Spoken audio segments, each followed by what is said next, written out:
മഞ്ചേശ്വരം നിയമസഭാ തെരഞ്ഞെടുപ്പ് കോഴക്കേസിൽ ബിജെപി സംസ്ഥാന പ്രസിഡന്റ് കെ സുരേന്ദ്രൻ കുറ്റവിമുക്തൻ. കെ സുരേന്ദ്രൻ ഉൾപ്പെടെ 6 പ്രതികൾ നൽകിയ വിടുതൽ ഹർജി ജില്ലാ സെഷൻസ് കോടതി അംഗീകരിച്ചു.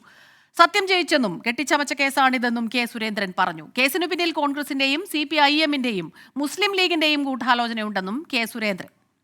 വളരെ ആസൂത്രിതമായി കെട്ടിച്ചമച്ച ഒരു കള്ളക്കേസാണിത്.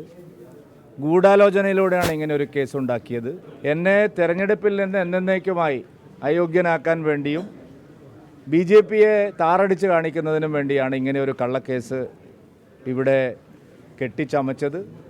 വലിയ ഗൂഢാലോചന ഇതിൽ നടന്നിട്ടുണ്ട്. 3.5 വർഷം നിരന്തരമായി മഞ്ചേശ്വരം കോഴക്കേസ് എന്ന് പറഞ്ഞ് ഞങ്ങളെ വേട്ടയാടി. ഞങ്ങൾ അന്നും പറഞ്ഞിരുന്നു ഇത് രാഷ്ട്രീയ വേട്ടയാണ്, ഇത് വിജയിക്കാൻ പോകുന്നില്ല.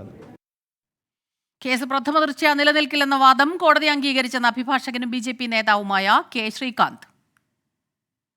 ഈ കേസിൽ പ്രതിഭാഗം ഉന്നയിച്ച നിയമപരമായിട്ടുള്ള കാര്യങ്ങൾ കോടതി ശരിവച്ചിരിക്കുകയാണ്. ഇതിൽ യാതൊരു തരത്തിലുള്ള നിയമവിരുദ്ധമായിട്ടുള്ള കാര്യങ്ങളും ഇല്ല എന്നും അത് ചമച്ച കേസാണ് എന്നുള്ള പ്രതിഭാഗത്തിൻ്റെ വാദം പൂർണ്ണമായിട്ട് അംഗീകരിച്ചിരിക്കുകയാണ്. ഇതിലെ പരാതിയും ഇതിലെ അന്വേഷണം, ഇതിലെ അന്തിമ റിപ്പോർട്ട്, ഫൈനൽ റിപ്പോർട്ട്, ചാർജ്, ഇതെല്ലാം തന്നെ നിയമാനുസൃതമായിട്ട് നിലനിൽക്കുന്നതല്ല എന്നുള്ള പ്രതിഭാഗത്തിൻ്റെ വാദം അത് കോടതി ഇന്ന് ശരിവച്ചിരിക്കുകയാണ്. 2021 നിയമസഭാ തെരഞ്ഞെടുപ്പിൽ സ്ഥാനാർത്ഥിത്വം പിൻവലിക്കാനായി BSP സ്ഥാനാർത്ഥിയായിരുന്ന സുന്ദരയ്ക്ക് പണവും മൊബൈൽ ഫോണും നൽകി എന്നായിരുന്നു കേസ്. അരുൺ പാറയ്ക്കൽ ചേരുന്നുണ്ട് വിവരങ്ങളുമായി. പരാതിക്കാരനായ VV രമേശൻ ടെലിഫോൺ ലൈനിൽ ചേരുമെന്ന് നമ്മൾ പ്രതീക്ഷിക്കുന്നു. പത്രിക പിൻവലിച്ചയാൾ കെ സുന്ദര, ഇവരെല്ലാം തന്നെ നമുക്കൊപ്പം ചേരുന്നുണ്ട്. ആദ്യം അരുൺ പാറയ്ക്കലിലേക്കാണ്. അരുണാണ് ഈ വാർത്ത റിപ്പോർട്ട് ചെയ്യുന്നത്. അരുൺ, കെ സുരേന്ദ്രൻ പറഞ്ഞ ഒരു കാര്യം, ഇത് ഒരു രാഷ്ട്രീയ ഗൂഢാലോചനയുടെ ഭാഗമായാണ്, താൻ ഇനിയും മത്സരിക്കരുത് എന്ന ലക്ഷ്യം വച്ചു തന്നെയായിരുന്നു ഈ ഗൂഢാലോചന എന്ന് പറയുന്നു. എന്തെല്ലാമാണ് ഈ ഇന്നത്തെ വിധിയിൽ പറയുന്ന ഏറ്റവും പ്രധാനപ്പെട്ട പോയിന്റുകൾ? അതിന്റെ കൂടുതൽ വിവരങ്ങൾ ലഭിക്കുന്നുണ്ടോ നമുക്കിപ്പോൾ?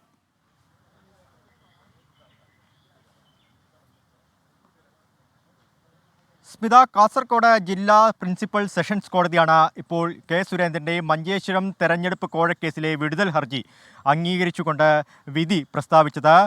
കെ സുരേന്ദ്രൻ ഉൾപ്പെടെയുള്ള 6 പ്രതികളെയും വെറുതെ വിട്ടുകൊണ്ടുള്ള വിധിയാണ് കോടതി പ്രസ്താവിച്ചത്. കെ സുരേന്ദ്രൻ, BJP സംസ്ഥാന അധ്യക്ഷൻ കെ സുരേന്ദ്രൻ്റെ ചീഫ് ഏജന്റായിരുന്ന BJP മുൻ ജില്ലാ president advocate K Balakrishnan Shetty, മുൻ യുവമോർച്ച സംസ്ഥാന treasurer Sunil Naik, K Manikanta Rai, Y Suresh, Lokesh Noda എന്നിവരെയാണ് ഇപ്പോൾ കോടതി വെറുതെ വിട്ടിരിക്കുന്നത്.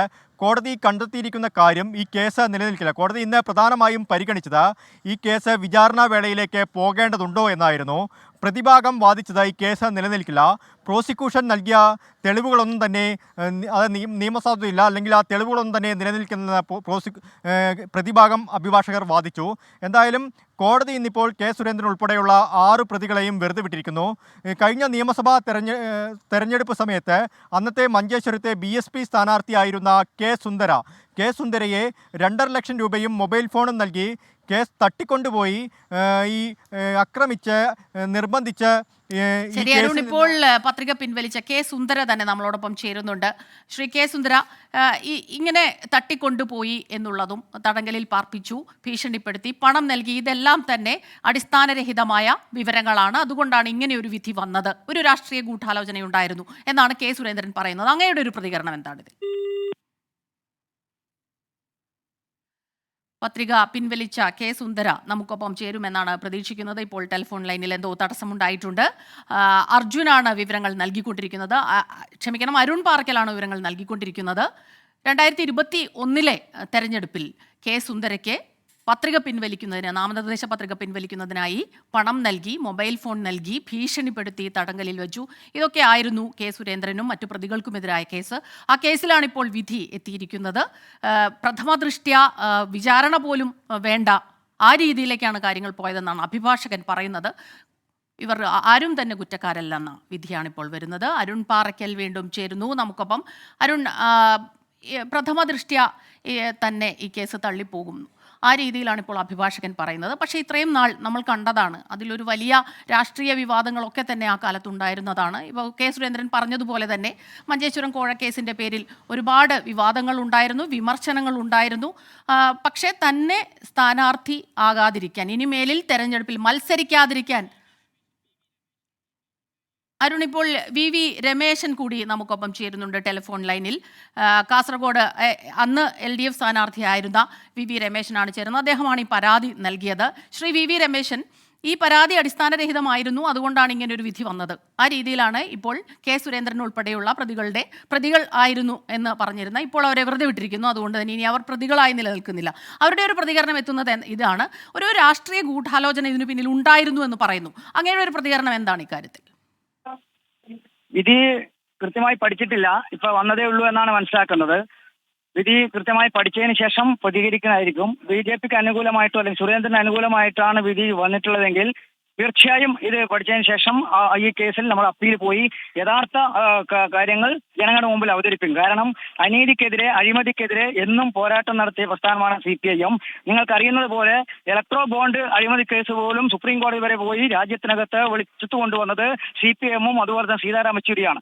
അത് BJPയുടെ ഈ കള്ളക്കളികളും ഈ അഴിമതി കഥകളും തെരഞ്ഞെടുപ്പിലെ കോഴ വിവാദവും എല്ലാം കാസർകോട്ടെ ജനങ്ങൾ, കേരളത്തിലെ ജനങ്ങൾ നേരിട്ട് കണ്ടതാണ്. പക്ഷെ കോടതി ഇപ്പോൾ ഒരു അനുകൂല വിധി അവർക്ക് കിട്ടിയിട്ടുണ്ടെങ്കിൽ അത് കൂടുതൽ പഠിച്ച് ഇതിനെതിരായിട്ട് മേൽക്കോടതിയിൽ പോയി ഞങ്ങൾ ഈ സത്യം പുറത്തു കൊണ്ടുവരാനുള്ള പോരാട്ടം തുടരും എന്നാണ് എനിക്ക് പറയാനുള്ളത്.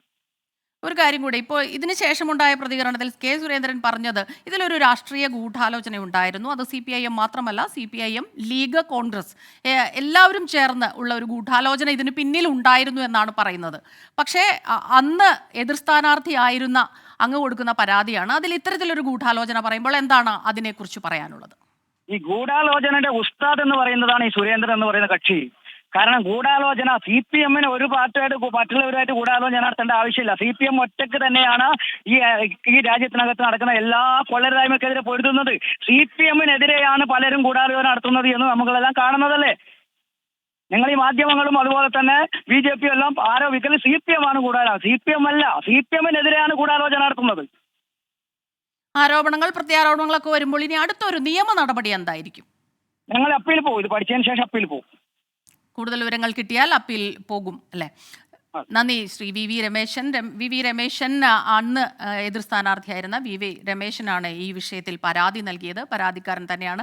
അടുത്ത നിയമ നടപടിക്ക് തയ്യാറാവുകയാണ്. കൂടുതൽ വിവരങ്ങൾ കേസിനെക്കുറിച്ച്, വിധിയെക്കുറിച്ച് വിധിപ്പകർപ്പ് ലഭിച്ചതിനു ശേഷം അടുത്ത നടപടിയിലേക്ക് കടക്കുമെന്നാണ് വി രമേശൻ വ്യക്തമാക്കിയത്. അരുൺ പാറയ്ക്കൽ കൂടി ചേരുന്നു. അരുൺ, ഇപ്പോൾ ആ രീതിയിലാണ് അടുത്ത നടപടിയിലേക്ക് തീർച്ചയായും കടക്കും. കാരണം ഇത് വ്യക്തമായ കാര്യങ്ങളുണ്ട്. അതങ്ങനെ ഒരു ഗൂഢാലോചനയുടെ ഭാഗമല്ല, ഏതറ്റം വരെയും പോകുമെന്നാണ് ഇപ്പോൾ വി രമേശൻ പ്രതികരിച്ചത്. നമുക്ക് ഈ വിധിയുടെ കൂടുതൽ വിവരങ്ങൾ ലഭിക്കുന്നുണ്ടോ ഇപ്പോൾ?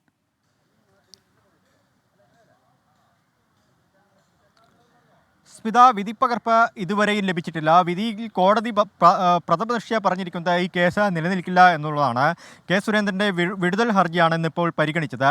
ഇത് വിചാരണ വേളയിലേക്ക് കൊണ്ടുപോകണോ ഈ കേസ്, അതിനുള്ള ആവശ്യമായ, അതിനുതകുന്ന തെളിവുകൾ ഇപ്പോൾ കോടതിയിലേക്ക് എത്തിയിട്ടുണ്ടോ എന്നായിരുന്നു കോടതി പ്രധാനമായും പരിശോധിച്ചത്. അതിനുശേഷമാണ് ഇത്തരത്തിലൊരു വിധി, അതായത് കെ സുരേന്ദ്രൻ ഉൾപ്പെടെയുള്ള 6 പ്രതികളെയും വെറുതെ വിട്ടുകൊണ്ടുള്ള ഒരു വിധി കോടതി പുറപ്പെടുവിച്ചിരിക്കുന്നത്. അത് കോടതി ഒറ്റ വാക്കിൽ പറയുകയാണ്. കെ സുരേന്ദ്രൻ ഉൾപ്പെടെയുള്ള 6 പ്രതികളെയും ഇതിൽ നിന്ന് ഒഴിവാക്കുന്നു എന്ന കാര്യം കോടതി ഒറ്റവാക്കിൽ പറയുകയായിരുന്നു. ഇനി കൂടുതൽ വിശദാംശങ്ങൾ ഇതുമായി ബന്ധപ്പെട്ട ലഭിക്കേണ്ടതുണ്ട്. കോടതിയുടെ വിധിപ്പകർപ്പ് ഇതുമായി ബന്ധപ്പെട്ട് നമുക്ക് ലഭിക്കേണ്ടതുണ്ട്. അതിനുശേഷം ആ വിധിപ്പകർപ്പിൽ എന്തൊക്കെയാണ് കോടതി കണ്ടെത്തിയിരിക്കുന്നത്, പ്രോസിക്യൂഷന് എന്തൊക്കെ തെറ്റാണ് ഈ കേസ് വാദിക്കുന്നതിൽ പറ്റിയതെന്ന കാര്യങ്ങളൊക്കെ തന്നെ ഇനി പുറത്തു വരേണ്ടതുണ്ട്. എന്തായാലും ഈ കേസുമായി ബന്ധപ്പെട്ട് 2021 നിയമസഭാ തെരഞ്ഞെടുപ്പിൽ അന്ന് മഞ്ചേശ്വരം നിയോജക മണ്ഡലത്തിലെ BJP സ്ഥാനാർത്ഥിയായിരുന്നു കെ സുരേന്ദ്രൻ. എതിർ സ്ഥാനാർത്ഥിയായ LDF-ന്റെ വി രമേശനാണ് ഈ കേസുമായി ബന്ധപ്പെട്ട ഹർജി ആദ്യം കോടതിയിൽ സമർപ്പിക്കുന്നത്. അത് അന്നത്തെ BSP സ്ഥാനാർത്ഥി കെ സുന്ദര, അദ്ദേഹം മാധ്യമങ്ങളോട് ഒരു വെളിപ്പെടുത്തൽ നടത്തുന്നു. തന്നെ തട്ടിക്കൊണ്ടുപോയി ഇങ്ങനെ പ്രലോഭിപ്പിച്ച് ഈ നാമനിർദ്ദേശ പത്രിക പിൻവലിക്കാൻ ആവശ്യപ്പെടുന്നു. ഒപ്പം ഈ കേസുമായി ബന്ധപ്പെട്ട കാര്യങ്ങളിലൊക്കെ, ഈ തെരഞ്ഞെടുപ്പുമായി ബന്ധപ്പെട്ട കാര്യങ്ങളിൽ കേസിൽ കെ സുരേന്ദ്രന് ആശ്വാസമായിരിക്കുന്നു. 2021 നിയമസഭാ തെരഞ്ഞെടുപ്പിൽ സ്ഥാനാർത്ഥിത്വം പിൻവലിക്കാൻ BSP സ്ഥാനാർത്ഥി സുന്ദരയ്ക്ക് പണവും മൊബൈൽ ഫോണും നൽകിയെന്ന കേസിലാണ് ഇപ്പോൾ വിധി വന്നിരിക്കുന്നത്. അരുൺ പാറയ്ക്കലാണ് വിവരങ്ങളുമായി നമുക്കൊപ്പം ചേർന്നത്.